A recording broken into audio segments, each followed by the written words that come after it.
débat toujours permettre que bande connaissance c'est une émission oyo toujours permettre coucher bande connaissance basali ensemble batonion oyo ayebi alobela par rapport à la spiritualité c'est une émission oyo toujours communicateur réfléchir parce que c'est l'une des raisons force émission oyo toujours ça lango kaka débat nazo luka kaka ba débat na ba pasteur parce que ça débat dans d'autres termes ça débat mais toujours kabola makanisi toujours sur la lelo ce qui équipe technique baza prêt ba balancer déjà thématique ya lelo est-ce que moi si à koki côté ya eza débat oyo ezo kabola lelo église eza matéa oyo lelo église ebele ezo kabwana parce que tozo yo ka place mosusu moi ça zo prêcher moi ça zo teya azo ko évangéliser mukwana na mataki na moto na mama mo be ma pasteur na yeba ki pété mama wana lobi ke no ake côté na mama moi ça côté a pesinga réponse tant yesu ase kwa ki ba disciple ba mama ne mutu ba kende ko évangéliser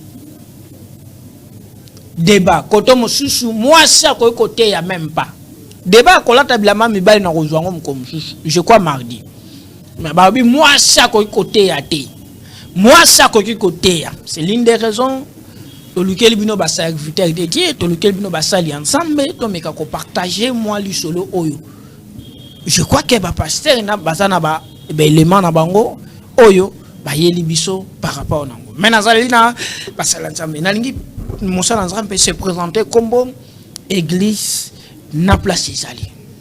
Merci beaucoup.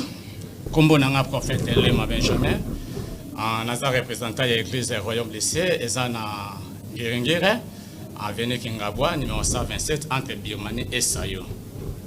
OK. Pasteur prophète Lema Benjamin. Lema Benjamin. Moussa l'ensemble s'est présenté. Bon, ngana benga bina combo ya bien-aimé frère Christophe Mukole. Je suis pasteur de l'Assemblée des Élis. Besoin na mokali juste na ngambwapon. Avenue Mabaka, numéro 5, na Pesibino Mbote na Kombo na Yesu. Merci beaucoup. Tu fais l'entrée, prophète. Prophète, parce que dans le stade, je crois, il faut faire un j'ai dit au mardi, pour moi, tu as prophète, il faut tout faire. Tu peux en faire un libo que non. Mon seul ensemble. Est-ce que moi, si, à côté côté, ou bien moi, ça côté? Ok. La réponse est que selon la parole de Dieu, moi c'est Azana droit à terre. Moi c'est Azana droit à terre. Oui. Vous pouvez sur mon Bible. Ok. La première des choses. Bien sûr, quand il y a ma téléphone, il y a blé. La première des choses, na lingi tozwa mokanda na nzambe. Dete pardon. Téléphone à blé. Dans le livre il y a Exode, chapitre 33, le verset 19. Exode chapitre 33, le verset 19. Okay. Bible lobby, l'Éternel répondit, je ferai passer devant toi toute ma bonté et je proclamerai devant toi toute le nom de l'Éternel. Je fais grâce à qui je vais faire grâce et j'ai compassion de qui je vais avoir compassion. Alors, par définition de la grâce est une faveur imméritée. Pour que Nzambe asala mutu ngolo ou a utilisé mutu atala ka sersa mutu te. Atala ka sersa mutu te a utilisé ka mutu oya lingi. Akiko zo même moi na mukie Nzambe a utilisé ye. Atala ka sersa te parce que notre Dieu est esprit. Il est là atala ka sersa te azwaka oya lingi. Raison pour laquelle ici, Aïb Moïse, na salaka ngolu na oyo ngana linko sala ngolu, exception zate. Exception zate, a salaka ngolu na oyo linko sala ngolu. Alors si la femme a koki côté ya te, cela veut dire grâce d'office, muta komi ko mériter grâce. OK, komi ko limiter grâce, oui. Ko limiter grâce. Komi ko limiter grâce. D'où est commis que pour na muta za na grâce, il faut muta mériter yango. Oh, tandis que grâce est une faveur imméritée. La personne a mérité en côté. Tellement que grâce est sa faveur imméritée, c'est pour cela que Dieu utilise Mouto Yalinko. Mais et Paul a dit le balobi que non, moi si il faut accepter devant mes balles. Ok. Paul a dit moi s'il faut accepter devant mes balles. N'habitez, les Paul a dit moi s'il faut accepter devant mes balles. d'office a commis qu'on limité grâce ou quoi? L'air est pour la soloba. Bon, on a contredit Paul T. On a contredit Paul T. Pourquoi? Parce que la Bible, tout est inspiré. Alors, la première des choses, l'oko ya koyeba mais ba na nzambe fo ba yeba, eza que Bible eza na kate langage. Toi na langage ba lobe langage à prophétie, il y a révélation, il y a doctrine, il y a connaissance. Il faut tout le koyeba et critique o eza na langage nini. C'est très capital. Aujourd'hui, beaucoup de personnes prêchent la parole, bah tena quantité que langage eza na langage nini. Et lingi koloba nini. Awa ba solo belande nini. C'est très capital. Si moi, Nzambe ou serviteur de Dieu, azoluka koyeba awa elobi, balobi nini na langage nini. C'est par là beaucoup de personnes, parce qu'on a la compréhension que non réellement ici, moi si, à koki koteya. La tonne mingi. Na yena kwa nosala Nzambe. Ouais. Est-ce que moi c'est koki koteya? Bon, messieurs les journalistes, hello kwa liboso, mon bien-aimé aka sangisate. La grâce na ministère. Donc la grâce c'est pour tout le monde. Donc dans la grâce, eza pona mutu nyonso tout. Oazondima kolo Yesu parce que le véritable grâce c'est Jésus. Donc tant ozondima Jésus, tu es dans la grâce. Mais na domaine il y a l'automo, n'est-ce problème ça. Donc mon frère c'est là comprendre que la grâce est le ministère peut le donc la question est à poser clairement, est-ce que moi si je peux enseigner? D'autres potes est-ce que moi si en réalité azan dans l'automo ya habilité? Donc le ministère de la parole, est-ce que moi si à koki ko teya ou bien ko enseigner? N'est-ce pas problème ça? Tant que le commis mon poto zo apena clair Jean chapitre 8 bande ko boza même na banda ko bolanda biso tozu na Jean chapitre 8 verset 32. Jean chapitre 8 verset 32. Oui.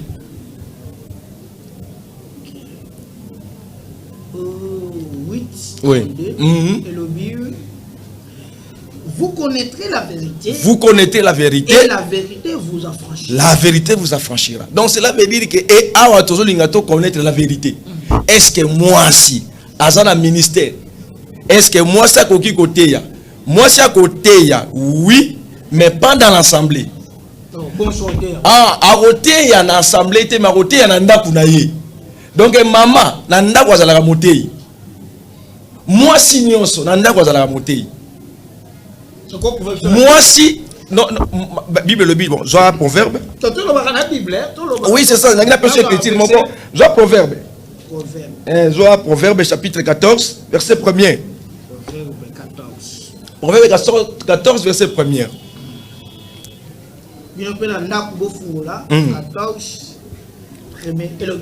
La femme sage bâtit sa maison. La femme sage bâtit sa maison. Donc moi si abonia atongakanda kuna naye. Donc a tozomona moi si na kati ndaka za motei. Église pesa moi église. Donc oui, ka cité église tozana deux églises. Tozana église o ezalaka na e ya munene, tozana église o ezalaka na e ya muke. Conformément Matthieu 18. Donc l'église est à Mounene, c'est l'église de corps de Christ. Mais l'église est à Mouké, c'est l'église là où deux ou trois basangani na zawana. Donc cela veut dire que maman na gata ndaku, tant que sangana bana na ye, kolo zawana faut enseigner bana. Parce que basi oyo batangu yesa sekui, ni balite ba kene ko évangéliser, mais ezalaki ba maman ne mutu ba moni, ba ke ko panza sango malamu, on ezaki ba teya kite. Yoka mon frère. Donc dans ce tozonga moi si on a résurrection de Jésus. Papa, si on t'a écrit, on comprend. On me dit, moi si azoya, avec au signalé banane, avec au yebisabantoma, avec au yebisabantoma, que Jésus a saigné la sécui. Mais mouto ya panzaki sango, que Jésus est ressuscité. Et ça qui banane, et ça qui pas militaire, et ça qui pas militaire, ne ba kene ko pesa sango. Que mutuane en réalité c'est puis et ça qui pas cité basi bakene ko yebisa batoma on a hotel ça to komi kuna to kuti corps na été ne batoma baki mais problème de résurrection bato ba mona yango liboso et ça basoda ne bakei bake ko yebisa bango réellement mutuana c'est puis et ba conditionner ba sali bazo linga ba pesa bango mbongo po baganga muté baganga munoko ba témoigner que en réalité Jésus Christ est ressuscité. Donc écriture wana et c'est quoi parce que bato ba témoigner qui pour la résurrection de Jésus na moment wana ezaki ba militaire. Mais ba dit ba maman pe bazalaki na basi ba disciple to bazalaki basi wande ko yako servir bango bazalaki pe pembeni Yesu azote ya ba Marie Magdala bon omoni ministère de la parole ezaka kapona ba mibali mais moi si akoki ko sala œuvre évangélisation.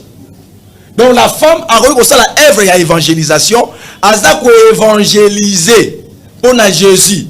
Mais na l'automo, na ministère de la parole. Lelo, moi c'est à la droite et à côté ma ko enseigner là où il y a des hommes. Joie écriture. OK, joie écriture. Na personne l'écriture mon gars. Ephésiens chapitre 2 verset 20. Ephésiens chapitre 2 verset 20. Ephésiens chapitre 2 verset 20.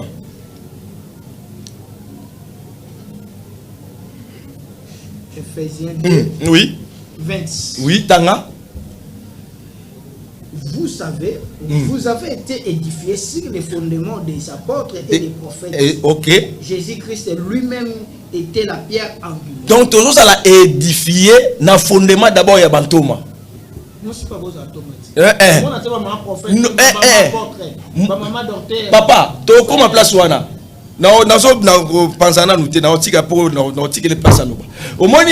ministère, nous sommes édifiés dans l'automo ya bantoma na basakoli Jésus nan libanga. Alors, makambo etali le ministère, les dons ministères. On zambe azo pesa na Ephésiens chapitre 4. Moi c'est ça te papa. Na pas. Je pose à 5 minutes. On s'en moi ça pour côté après si la Bible après si le verset alors que moi ça dans le ministère de nzamba benga qui seulement ba apôtre tout le monde qui ne passe pas comme ba portresse ba docteuse ba benga ba docteuse bobino on est ba yebi on est ba yebi papa. OK. Nazo qui toujours na ma commis. L'air de Colombie que vous connaissez la vérité et la vérité vous affranchir parce que les amaloba Jean. La première des choses nanda ki koloba loko ya liboso ya koyeba to ka ko décortiquer écriture. Là vous connaissez la vérité. Qui est la vérité? C'est Jésus-Christ. C'est Jésus-Christ. Yes, là où koyeba Yesu ndako sikola yo. Il faut to ka ko décortiquer écriture awe lobi nini ya na langage ni c'est très capital. Toye na livre ya Juge chapitre 4 tozozwa les versets 4 à 5. Juge 4 à 5. Oui. Dans ce temps-là, Déborah prophétesse, bazala na Bible. Makamama que bien. Dans ce temps-là, Déborah prophétesse, femme de la pudence était juge en Israël. On continue bien à sauter 5. Continue 5. Elle siégea sous les palmiers de Déborah, oui, entre Raman et Bethel, oui, dans les montagnes d'Éphraïm. Et les enfants d'Israël montant vers elle pour être jugés. OK. Wow. Et le bénin. On ne sait pas. Là, moi, c'est à aucun côté. Moi, c'est dans le ministère. Awa, dans le livre, il y a juste dans le début, la Bible, c'est la parole c'est Jésus-Christ. Oh, Paul la lobby, toute écriture est inspirée. Alors, je ne sais pas si Oyezalaki m'a commis un zambete. Awa, basote alisabiso, Déborah, Babi, la prophétesse. Oh, il y a des belé, oyo batule, basala confusion. Tozala kana ministère, tozala aussi na don. Tozala kana ministère, tozala na don. Tozala na ministère prophétique, tozala na don, il y a prophétie. Don, il y a prophétie, et ça la mouta, ça la akoma prophétité. Donc, mouta, ça la don, il y a prophétie.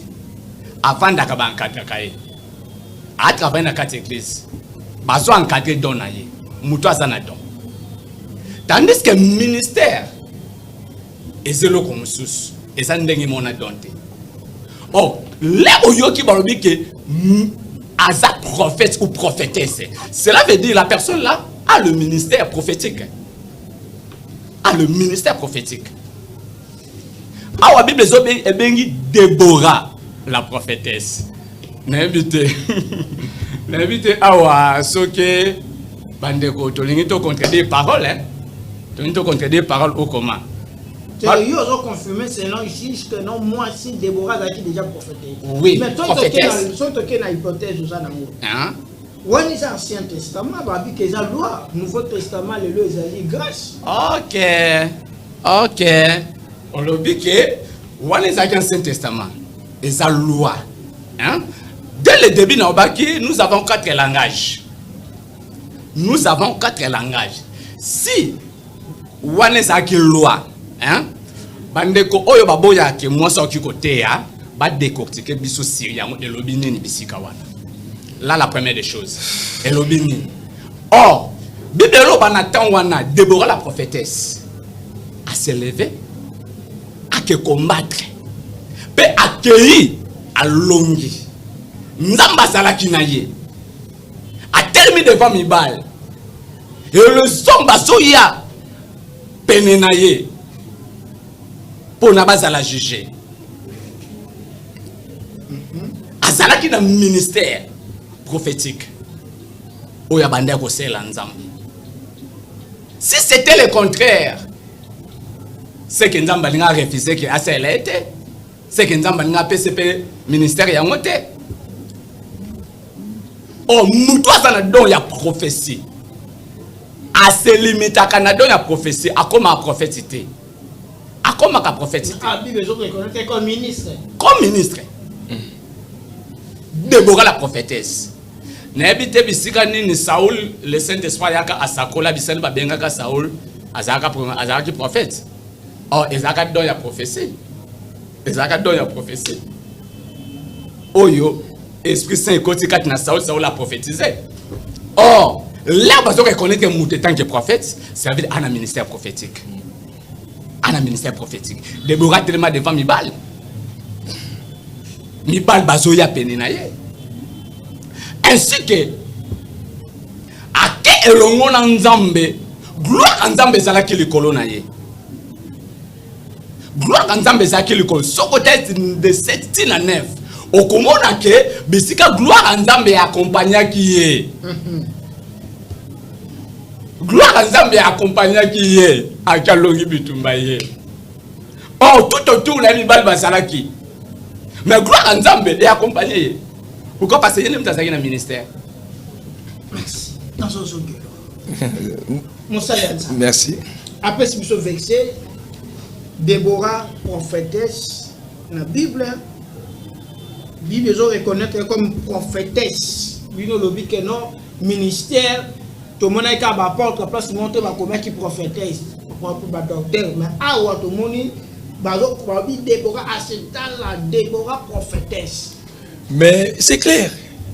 Eh bien, est-ce que ça problème pensa tokoki ko se contredire, tout se contredire, cela veut dire Déborah azaki prophétesse. Aza prophétesse, mais pas comme les prophètes comme Élie, Moïse. Aza juge, mais Aza na don ya prophétie. C'est un juge. Babengi juge. Papa, tant que tu écriture est clair, bandelati. Babengi juge. Aza juge. Aza on a pas na juger. Parce que dans cette époque là, Mibali nyo surtout, bazaki ba péré. C'est pour cela Déborah azozwa l'auto moana ya ko prophétiser. Mais ce n'est pas qu'Aza le ministère. Donc le ministère c'est autre chose. Il faut bien le comprendre. Quand on parle de la ministère, il y a des prophétesses, mais ministère de la parole, le don d'un ministère prophétique. Pas d'un côté. Mais ils ont prophétisé. Maintenant, à côté, à petit. Prophétie, hein. Dans la papa. J'en ai acte 21, 9. Acte 21, 9. 21:9. 9. Ok. Acte 21:9. Ils avaient 4 filles vierges Vierge qui prophétisaient. qui prophétisait. Oh. Donc continue. Continuez. Comme vous étiez là depuis plusieurs jours, un prophète nommé Agabus, descendu de Judée, et vient nous prouver. Il prit la ceinture de Paul, Ok. se liant les pieds et les mains, il dit, voici ce que déclare le Saint-Esprit. L'homme à qui appartient cette ceinture, le juif le liera de la même Nous sommes deux femmes vierges. Bazar na don yanini. Yalisa koli. Donc cela veut dire don yalisa koli. Moto nengo zaboy. Nzamba koyo ko kitsa moli musanto kati no don yalisa koli. Okomi ko prophétiser. Mais osate na don ya ministère selon Ephésiens 4. Oh non, exhorte yo mobali. Moi si ako exhorter wapi. Na assemblée des saints. Papa tant écrit parce que tous comprendre ministère prophète ministère eza pona mibali ministère eza pona basité donc apôtre prophète docteur pasteur évangéliste tous ces ministères wana eza réservé uniquement pour les hommes. Parce que moi si on a un ministère mais à ça la délivrance à célébrer mariage. Papa, ce sont des pareils. A consulté Nzamba exaucé, a essayé Nzamba à répondre, Nzamba répondre. Est-ce que Moutoua non je sais que moi c'est un côté à terme. Est-ce que Nzamba ça les dans la moi. Mon frère, mais les écritures sont claires. Tant que Israël a zombie en Égypte, a commis juste na Moab, Bala malobini, na Balak, basali complice basani. Bala le roi qui n'est pas prophète Bala mabi laquelle a peuple wana mabe abi laquelle bango mabe ba pesi mbongo babi laquelle bango mabe mais aboya ke consulter Nzambe Nzambe sakini Nzambe a permis qu'il y ait mais c'était pas la volonté parfaite en Nzambe. Il y a aussi des volontés permissives. Ce sont des volontés permissives. Moi ça ko célébrer ni mariage papa ezali au moins makambo o ezama makambo européen. Et ça, européen, l'émancipation. C'était juste l'émancipation, ce que je peux dire. L'émancipation, l'émancipation chez les Européens, et ça dit que moi si azala égal na mobali. Tant c'est alors qu'il va faire descendre en même voilà, ce sont les mots là, je suis en train de te parler. L'émancipation. L'égalité entre l'homme et la femme. Donc, que la femme a la soumise na mobali. Faut pas à la ego. C'est pour cela que si on a moka ba minele, au moment kuna moi ça la gâté, mobali ça la gâté. Ne ba jui qui le tire wala ba yena ngona kacha makomi tanga l'écriture. Biso la doctrine des apôtres. Tanga l'écriture. Je dans 2 Timothée chapitre 2. 2 Timothée chapitre 2 verset 2. De Timothée, chapitre 2, verset oui, 2. Oui. Est-ce que tu as entendu de moi à présence de beaucoup de témoins? Confiez-les à des hommes fidèles, oui, qui soient capables de l'enseigner aussi à d'autres. Confier l'évangile les a uniquement pour la mibali. Pour la jeune Timothée, confier n'a pas cité à confier l'évangile et pas mibali. Donc, mibali ne Nzamba confie. C'est pour cela pour la zone babi, l'Éternel a confié Bisso. Donc, l'évangile était confié et pas dans Thomas, et pas de côté. Et pas dans Thomas. Donc, l'évangile, il y a moi, c'était yaté. Et ça, dans Thomas, de Bissango. Donc, si tu crois dans les doctrines, il y a dans Thomas, cela veut dire au Kobo, il y a moi, c'était il y a une assemblée de saints. Ok. Dans Jean oui. 4. Jean 4, 39. Ok. Plusieurs Samaritains de cette ville crurent en Jésus à cause de cette déclaration formelle de la femme. Il a dit tout ce que j'ai fait. Kita. Si c'est écrit, on a bien. Au mona. Donc cela veut dire que cette femme samaritaine, tant où a moni au Jésus l'obélier. Papa, le problème est que à côté nelanga a quelque témoigner. Bon, papa, enseignement. C'était où? Et ça qui va? L'assemblée? C'est une assemblée? Et c'est qui l'assemblée était à quel côté témoigner? Il a ça la œuvre et la évangélisation. Lorsque les gens là-bas, biso ton limite pour na yo. Mais biso ton limite pour biso mon tomoni. Mais avant mona na mutuma ba ibisa bango. Mais quand c'était moi la moi suis akena yo yebisa bango, bango d'abord ba yebi ke liloba o azo yebisa biso ba taille dans le moi siana. Ba biso to kei to moni pour na yo te meton dimi. Cela veut dire que la femme na likomi uti kotanga azali kosala œuvre ya évangélisation. À quelque évangéliser, non enseigner. Nous croyons comme ça. Écoutez, biso to ndimaka moi si à évangéliser. Moi si à prophétiser. Évangéliser, n'a qu'à enseigner, n'a ensemblé des saints, des élus de Dieu, et ça, des choses différentes. Donc, moutoua, quoi évangéliser, mais pas enseigner. Lisez les Écritures, pardon. Lisez les Écritures. Tanga Écriture. Tanga Écriture, mon frère. Tanga, joie 1 Timothée chapitre 2. 1 Timothée. Chapitre 1, pardon. Chapitre 1, verset 6. Quelques-uns s'étaient détournés de ces choses. Oui. Se sont égarés dans les vains discours. Oui. Batou, quelques-uns. Ce sont les quelques-uns. Oh, boyi ko vanda na sainte doctrine. Vous savez, sainte doctrine et qu'on permettre que la femme athée ya nakacha assemblée des saints. Merci. OK. Là on peut ça yo. Ba verset ça on peut ça yo. OK. Dans ça réserve on peut ça verset. Il y a confirmé que moi ça peut côté atteindre 4 semaines, c'est moi ça peut pour ça la évangélisation. OK. Le problème est que tous les différents, il y a dans le ministère. Papa so ça dans le ministère. Dans le dès le début, au moins la première des choses, il faut te décortiquer parole. En Ancien Testament, il y a ombre. Il y a Nouveau Testament. En Évangile est décortiqué biso Ancien Testament. Épître est décortiqué biso Évangile. Hein? Et décortiqué biso Évangile.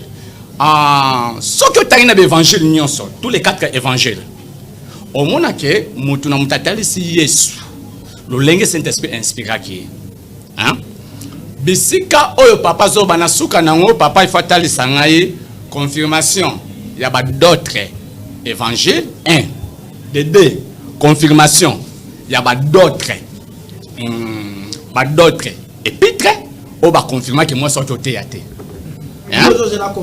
N'a développé non awa. N'a développé non awa. Parce que papa c'est la confusion entre don et ministère. Non c'est la confusion tu n'as dit que don est à prophétiser. Mais ministère est à prêcher la parole, enseigner. Excusez papa. OK, 1 Corinthiens 12 soit le verset 4 hein. Le verset 4 hein. Tout ce qui nous dans le verset 5. Il y a diversité de dons, mais le même esprit. Diversité de ministères, mais le même Seigneur. OK. Don est égal à la ministère. Don est égal à la ministère. Dès le début dans le que si la personne a les dons, bon, tu as bien prophétisé. Bon, tu as bien prophétisé. Bah, reconnaître seulement mutuazo bien na comme au moment que ça na ministère wana. Au moment que ça na ministère wana. Raison pour laquelle na tolo bana juge bisika ba reconnaître Déborah azaki juge ainsi qu'azaki prophétesse. Et aussi na Exode bisika ba tête sabiso ke ngolo c'est pour na mutu nyonso. Ainsi que papa utolo beloko moko très capital. Na landé très capital. Papa langa biso nyonso devant Nzambe tozandenge moko. Et loko mubali adominaka mwasi na chair. Hein? Ça vient bon autre hein ndenge nzamba sala ke mobale a dominé mwasi. Mais le cap est à l'esprit papa. Biso nous ça ndenge mo devant Nzambe. C'est que makambo solo bana ndaku wana droit lo bake mwasi ko kende église parce que ngande Nzamba pesa lotomo. N'andemindama personne le tombe que l'église était. Moi si faut se soumettre à l'église était. Pourquoi parce que ayoki oh na mobali na moi si devant nzambe to andenge moko. Mais o etali bonzoto nde mobali azo dominer. Awa to parler c'est mamba bonzoto te aux esprits. To parler mamba bonzoto te aux esprits. On se cozui na Marc 16 9 à 10. Marc 16. Oui. 10. 9 à 10. 9. Oui, le verset 9 à 10. Jésus était ressuscité le matin Oui. du premier jour de la semaine. Oui. Apparaît d'abord à Marie de Magdala. Oui. C'est bon, hein? Ah? Nabandeli, Oui. 9. Yeah. Jésus était ressuscité le matin du premier jour de la semaine. Oui. Apparut d'abord à Marie de Magdala, Oui. de laquelle il avait chassé 7 démons. Oui. Elle allait apporter la nouvelle à ceux qui avaient été avec lui et qui s'affichant et pleurant. Ok. Là, tu as parlé à moi si. On a droit. Il y a côté, il y a parole. Non, on va passer droit. Tu as ok. Tu as ok. L'obiso qui n'a pas passé droit. Na marque awa, batal sabiso que yes. Na moment la résurrection na ye, ebe ko apparaître d'abord. Na moi si. Oya tindi akepe sa sango. Akepe sa sango pa banani. Oyo papa lobi que moi c'est ana droite ya côté. D'ailleurs, moi c'est à cause ça la évangélisation, Oui. mais à cause qu'on prêchait parce que le ministère est ça mais moi cité. OK. Nazo koma wana pe aussi sur le ministère hein, parce que évangélisation sur le bas. Tu as un ministère d'évangélisation qui a gagné d'âme. Quand on pas moi pour un ministère. OK. Nakati ya ministère au papa zo batana ministère ya parole. Nakati ya ministère parole tu as 5 ministères. Tozana apôtre, prophète, docteur, pasteur, évangéliste. Bah d'autres personnes ba monaka évangéliste comme ba petit bitinda, hein? Ba petit bitinda. O évangéliste asa ministre, ba ndenge moko na pasteur, ba ndenge moko na apôtre, ba ndenge moko na docteur, ba ndenge moko na prophète. Mutaza likolo ya moninga sate. Nde les 5 wana ba na kata ministère ya parole. Bango basana pona ko te ya parole. Sur moi ça dans 4 ans. Oui. Moi ça na kati wana. Le collègue ça moi si on a Bible, on existe ça ministère, il y a prophète, ministère, il y a docteur, ministère, il y a pasteur dans le Nouveau Testament. Na Nouveau Testament, OK. Passage on a zopesa. OK. On a zopesa au tanga. S'il vous plaît, allô, On a zopesa au tanga.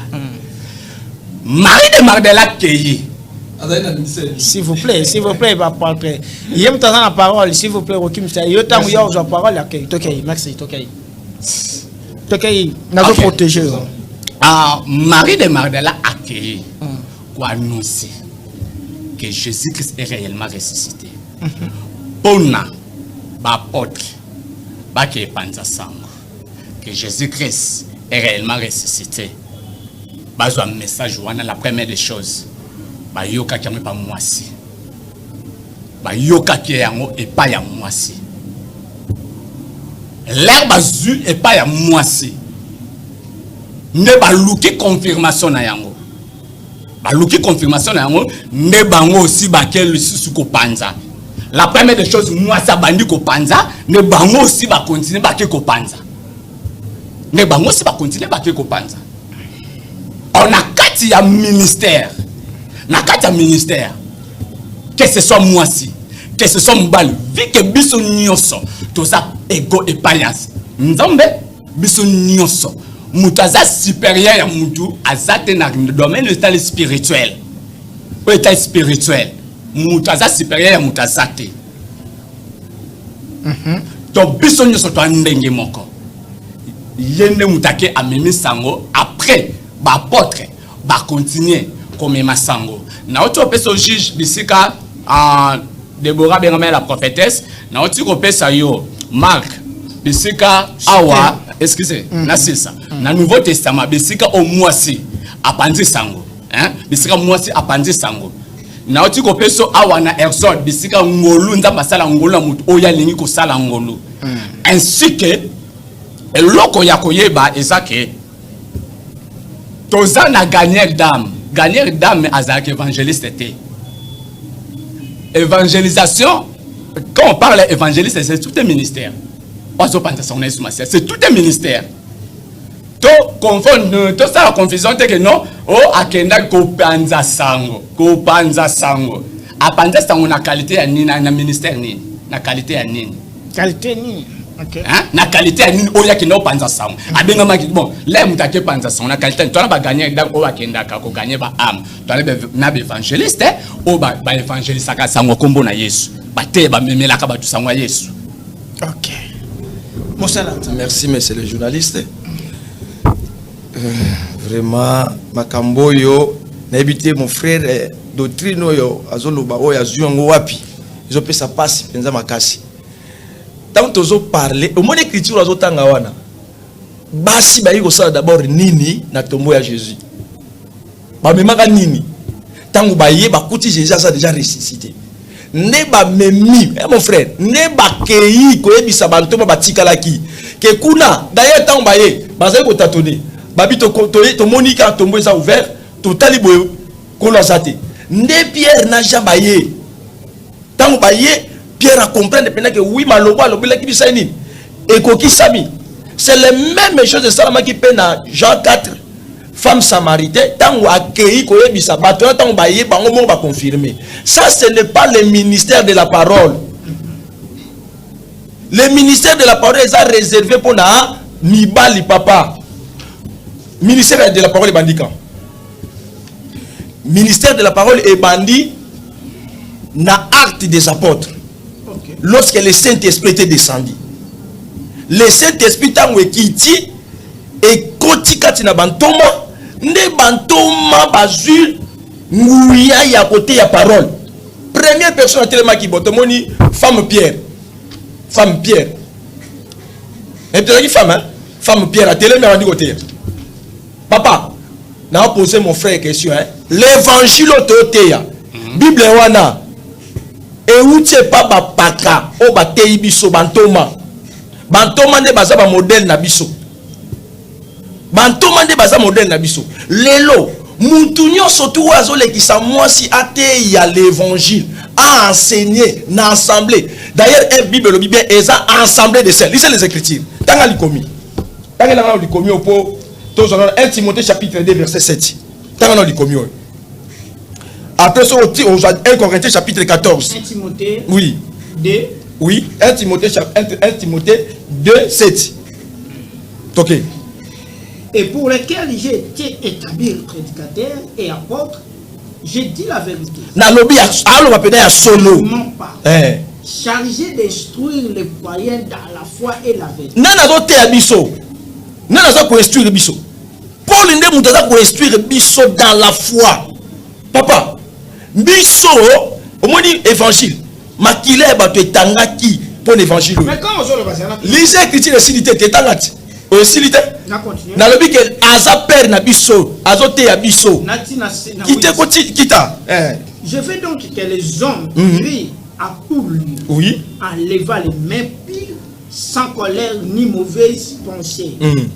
Je veux aussi que les femmes, oui, vêtues d'une manière décente, avec pudeur et modestie, ne se paraît ni de détresse ni d'or ni quitter ce que je ne permettrai pas la femme que la femme mais qu'elle sépare des bonnes œuvres, qu'elle séparant des bonnes œuvres comme il convient à des femmes qui sont profession de service dédié. Que la femme écoute l'instruction à silence. Moi si ayoka pena instruction à silence. Avec entièrement soumission. Voilà, ok. Je ne permets pas à la femme d'enseigner, de prendre de l'autorité sur l'homme. Elle doit demeurer dans le silence. Silence. Écriture au 5 Kiangwana. 1 Corinthiens chapitre 14. Il commence à y avoir la péché. 1 Corinthiens là. 1 Corinthiens 14, 37, 34. 1 Corinthiens 14, 34. Oui. Que les femmes se taisent dans l'assemblée. Dans l'assemblée, Car il Bible nous la monde a clarté Babi dans l'assemblée des saints. Babi dans l'assemblée des saints. Papa, il y a la personne qui a la signification mibali. Église ezalaka et ya monene eza église du corps de Christ. Na église ezalaka e muke ezali église là où deux ou trois va se rassembler. Mais quand nous parlons de l'assemblée, c'est là où les gens qui ont la connaissance, la maîtrise des choses. Une femme ne peut pas passer devant les gens qui ont la maîtrise des choses de l'enseigner. C'est ce que Paul nous enseigne ici. Donc, j'ai hésité, hein, Zéra. Est-ce que quand vous avez Paul Moukalaki Sibiso, oui. Na monite place moi que Jésus Christ a lobby que non, moi si athée, chico et question les bon. Oui. Message il y a Paul, na message il y a Jésus. Oui. Ni o esengeli église va appliquer. Église, oh c'est l'église va appliquer. Mais ce n'est pas appliquer doctrine d'il y a Bantoma. Il y a Jésus. Mais Jésus a se révélé par Banane. Mais papa, dans l'acte, quand Paul a vu l'être pour qu'il ne tuer pas chrétien. Tant la commune à Damas, ça coûte rien. Na Jésus n'a tindi Paul a l'obéi na salio apôtre ya ba nation, ya ba païen. Ndi azolo ba awa na tinda mi Paul na bino ba païen pona kotangisa bino. Cela veut dire que Bantoma, balobini, toza fondé na doctrine ya Bantoma, pe na basakoli. Jésus-Christ n'est Pierre Angilé. Donc cela veut dire que tant Bantoma bazoya, papa, bon, frère, opposez une question, parce que vous êtes journaliste. Jésus a lobi na Matthieu 28. Bon, kende bo sala baye ko, batuno so baye koli nanga. Bon baptisé bango na kombo ya tata mo na pe molimo mo santo. Si ko tango molimo mo santo ekiti, pona nini lelo, na ebité so ki azwa baptême na au nom du Père, Fils et du Saint-Esprit ou au nom de Jésus-Christ, mais là pour informer que le baptême au nom de Jésus-Christ, ce sont les apôtres de Bansena qui a yango. Jésus a dit, mais le Bible c'est la molimo mo santo tango ko ya. Ndeko la kisabino makambu oyo ngala ya kisaki binote. Abi akoza l'enseignant. Abi ako convaincre l'isumu kati na bino. Donc tant le Saint-Esprit quitte le jour de la Pentecôte, c'est alors que maman Pierre a télémi. Maman Pierre a télémi, na maman Jean. Na les autres babandi ko enseigner papa to moni ko kita moli musanto moi si moko tateya. D'ailleurs évangile oyo mi bali nde mutu ba payer prix, ce n'est pas les femmes. Moi si nini oyo ako mais histoire là pour enseigner piso il y a une femme na azaki madame Catherine, je crois que bato batanga ka eschatologie mais madame Catherine azaki na puissance possibilité si paramètre na wana ko na 50 mètres na soko koti wana il faut dans la guérison. Papa, les diables avaient ça rappelle guérison, papa. Mais au moins, tu vas payer plus, ce sont les apôtres.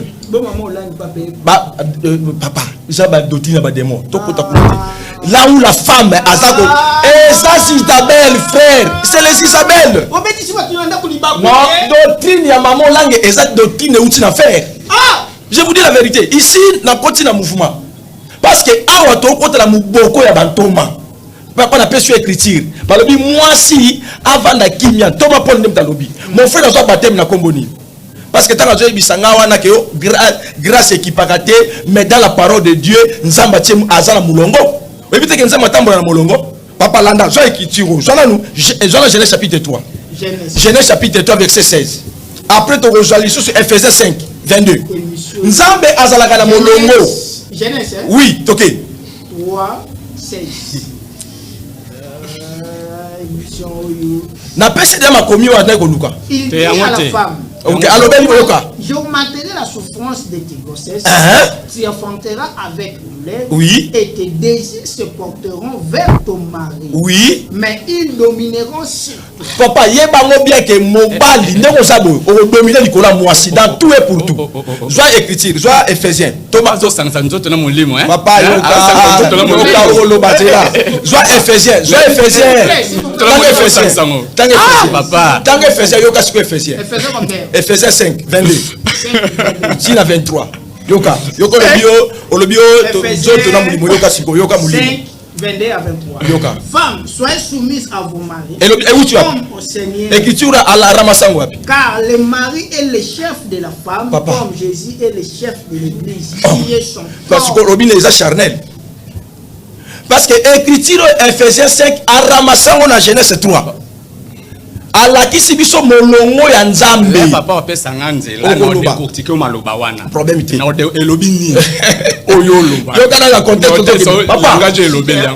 Donc la femme aujourd'hui, moi si la parole de Dieu, moi si jamais à kozala likolo ya mobali. Mais la grâce c'est pour nous tous.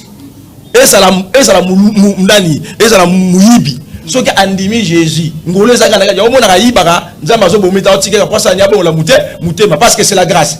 Mais quand on compte dans le tombeau, papa ezaka na molongo, nzamba zaka na molongo. Dieu aza maître ya Christ, Christ aza maître ya mobali, mobali aza maître ya mwasi, mwasi aza maître ya bana. Merci. Bana bazam donc eza molongo. OK. Avant de décortiquer maloba bilom nangina tuneka question moko. C'est possible hein? Papa, oui. La première des choses question na tunaki au moni nakati évangile. Ba mutu na muta décortiquer Yesu selon le Saint-Esprit. Oyo ayebe ko conduire. Na la poso pe sanga passage oyo. Apôtre Pierre na ba lettre na ye. Apôtre Pierre passage oyo d'autres apôtres au babi que moi ça te yate. OK. Pesanga na pona de courtier ma oyo. Continue à olobato en parole. Mais c'est comme na préparé. OK. OK. OK. Papa azo sansa spiritualité la physique. Spiritualité la physique. Spiritualité la physique. Oh. Aroye bisanga aussi ministère za grâce to et grâcité. Hein? Au ministère za grâce parce que l'on na ramba grâce hein. Ya grâce to grâcité na habité. Na ina loba bisika oyazo lobela apôtre Paul alobi que moi si aki côté yate. Papa nanga na loba dès le début moi je décortique la parole. Na loba ka makambo za charnalité. Na parole na décortique za charnalité. Na décortique za spirituel. Alors na kata Bible il ne faut pas to nazo marteler yango to memango na bonzoto te personne na bonzoto obunga. Obunga. Oh l'air nzamba zoloba ke moi mobali akodominer likolo ya mwasi hein akodominer likolo ya mwasi papa nanga eza physique eza bonzoto mais auto parler ça spirituel n'habite to parler bonzoto ato spiritualité hein ou on eza bonzoto eza spiritualité ce qui to parler bonzoto aboyebi sina ke toke na bonzoto parce que on eza charnel eza spiritualité mobali akodominer likolo ya mwasi ndenge nzamba lobeli waneza charnel eza bonzoto étalé spirituel ce n'est pas dit que nzambe alobi que moi ça dominer likolo ya mobala dominer likolo moi ça dominer likolo mobali to bazala égalité au mona bisika Paul alobi bisika Paul azolobela ke moi c'est yé en permettre moi c'est à enseigner il faut avanda kimia na assemblée des saints oui Paul azoloba avant d'akimia na assemblée de saints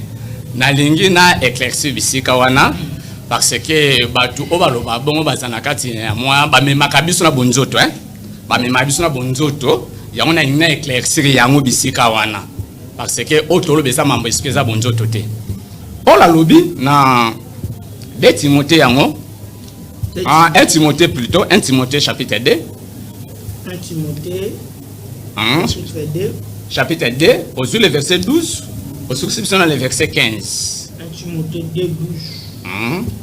Je ne permets pas à la femme d'enseigner ni de prendre l'autorité sur l'homme, mais elle doit demeurer dans le silence. Car Adam a été formé le premier et Ève ensuite. Et ce n'est pas Adam qui a été séduit, c'est la femme qui séduit. S'est rendue coupable de transgression. Elle sera néanmoins sauvée à devenant mère. Si elle persévérait avec modestie dans la foi, dans la charité et dans la sainteté. Ok. C'est pourquoi Paul a lobé là que moi ça enseigné. Hein? Pourquoi Paul a lobé là que moi ça enseigné? Paul a sali biso allusion. Donc on a marqué moi ça pour enseigner te. Nazotalisa ndenge bozalaka na kati ya confusion na yango. A parler ça physique charnel bo ça spiritualité. Maman. Hein? Paul a sali allusion dès le début. Hein? Ndenge mobali. Nzamba saki mobali liboso, ensuite mwasi. Nzamba biki mobali, il faut dominer likolo ya mwasi. To mona ngona bandako mobali ne mta dominer likolo ya mwasi. Hein? Na ndako mobali ne mta dominer likolo ya mwasi. Mais soki to na kati assemblée des saints. Et ça, c'est ma bonne côté. Et ça, c'est ma mobile ta dominé le col à moi aussi. Or, église, oh, elle a bien mis moi aussi. Yes, n'a bien mis mobile. Or, biso nous sommes devant Jésus-Christ dans l'assemblée des saints, tout ça bassi. N'a pas fait. Oui, n'a pas fait tout ça bassi par ton dimé Jésus. Alors, na quatre, il y a corps de Christ.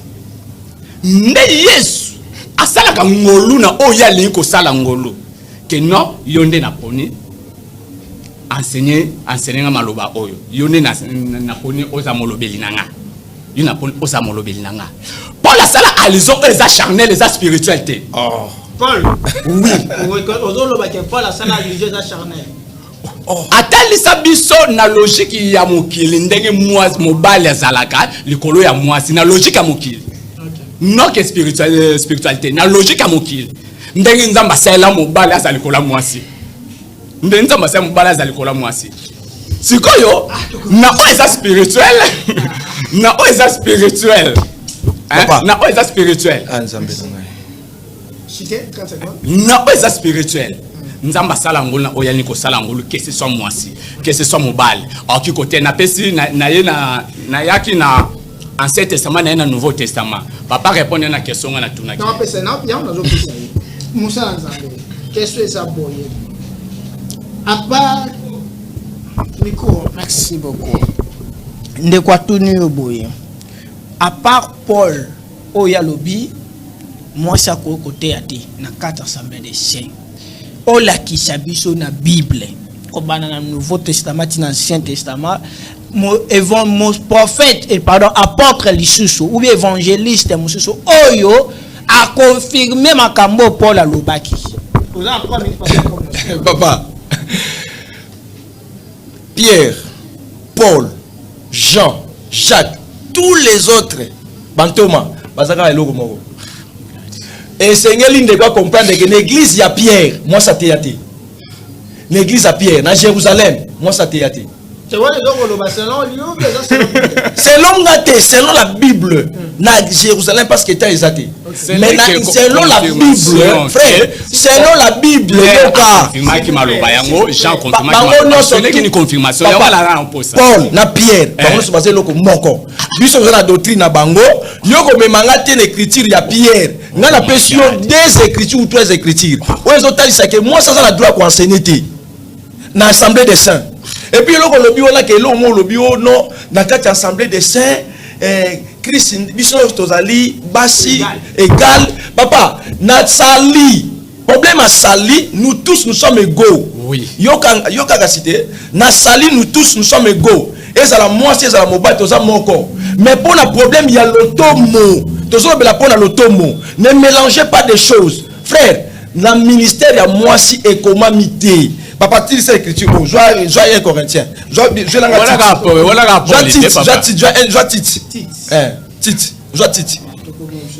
chapitre 2 verset 3 tu au 5 aussi ici voilà oui. Dit que les femmes haïtiennes doivent aussi avoir l'extérieur qui doivent à la sainteté. OK.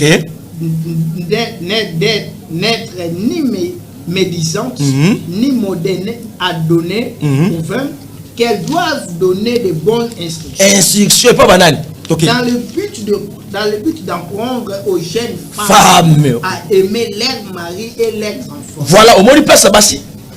Bassi, donc c'est là pour la paix si bango espace. À une assemblée de saints, l'enseignement est uniquement pour la mibal. Mais bino Bassi au besoin la foi déjà besoin mikolo bampaka.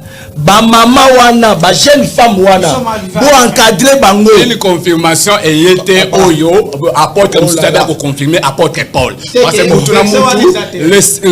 le saint esprit inspiré que selon lui apôtre d'ailleurs Pierre azaki na mission le muso Paul pasaki na mission le muso comment tu compare aucun sang sabango Pierre azaki na mission ya koluka ba bébé perdu tandis que Paul azaki na mission ya koluka ba païen comment que sang sabango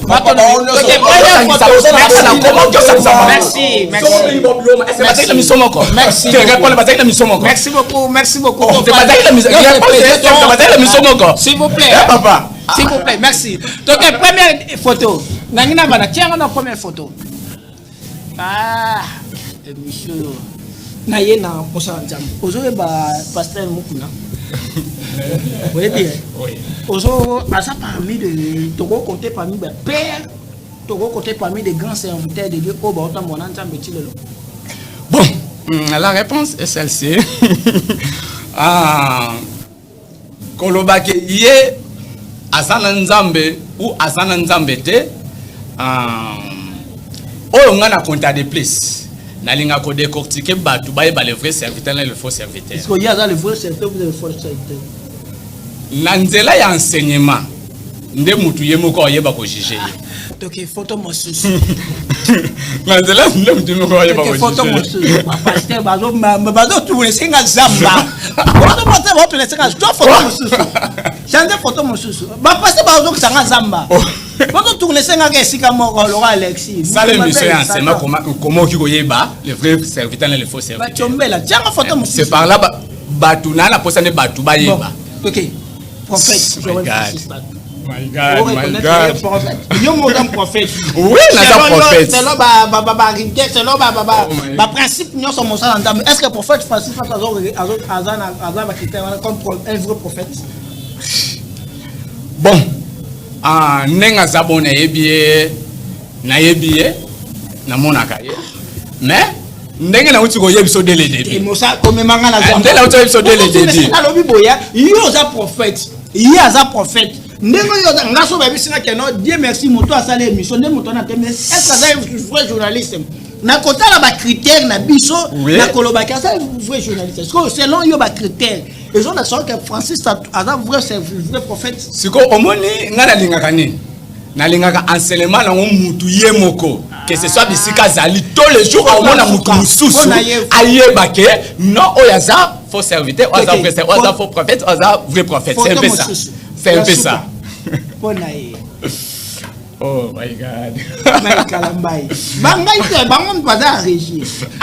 Ok. On doit reconnaître quand même famille va musicien chrétien oh ndemo na bango espraka oh bazana nza oh ba ndemo na bango nzamba espraka bango. Bon. Papa nanga na ina loba eloko oyo na loba ngombe na église. Na linga mingi enseignement. Na ndela enseignement mutu mabunge sate. Parce que lelo il y a beaucoup de personnes ba ye na nzela mabe ba misali ba ministre de Dieu ba misali ba passer au komisinga ça mais na nzela ya enseignement de permettre ayeba to komisinga o komisinga po banda na poser question botika lo ngayeba ça et ba politicien ba bien ba politicien ba bien mais ba ça nzambe ba na pédagogique moko à te voir ba vraiment ba expert donc ya oh émission yo Baraka Mogish. Vous aurez reconnaître pas ça. Daïbiété, oh, daïbiété. Bana nzambi.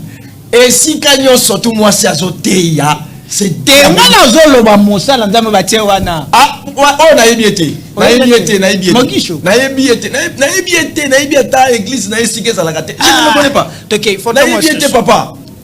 Daïbiété. OK. Ah, oyo ochelinga zusuye. Ses frères oyo ndenga zawana, c'est un impudique. Oh, c'est un impudique. Polygamie dans la Bible. Ah papa, tu vois que si la polygamie n'est pas dans ce sens. C'est un chango na thématique. Polygamie que polygamie dans la Bible. Papa, il y a tant to go le la polygamie. Abraham bali azaki na ba concubine.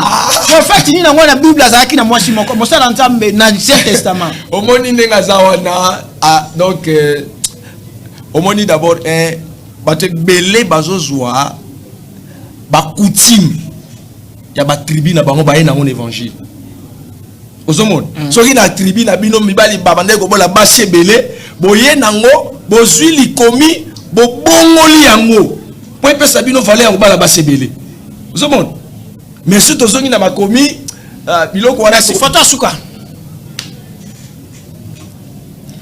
bon pasteur Carlos c'est mon frère on reconnaîtra que non c'est mon frère église héritage moi na koko hérité bon moi na koki kozua ebonga ya papa soki aza na ministère soki aza na ministère te akoki kozwa yango te mais lelo otozomona lelo donc ezali bulu yeke ko yene ngazana nzotala ewe ya non cela veut dire ngana tuni cela veut dire osala nzambe l'église d'abord eza nzambe l'église ezalaka ya nzambe omoni yango moni ke soko zongi na kati ya ba assemblée aussi assemblée ezalaka ya mutu te mais église au papa boka bâtir ndenge ndenge za wana soka bâtir église eza ya eza borna yi donc ko nazo kufa mo wana remplacer ce sont les églises zomona ndebe église na bango tozomona ba Moïse Mbiye tozomona ba Nema Sikatenda tozomona bango tout ba koti parce que bon rappel mais pourquoi on okende ko bâtir te message na bande ko balandi biso bon bande ko balandi biso na thématique ya mardi eza boye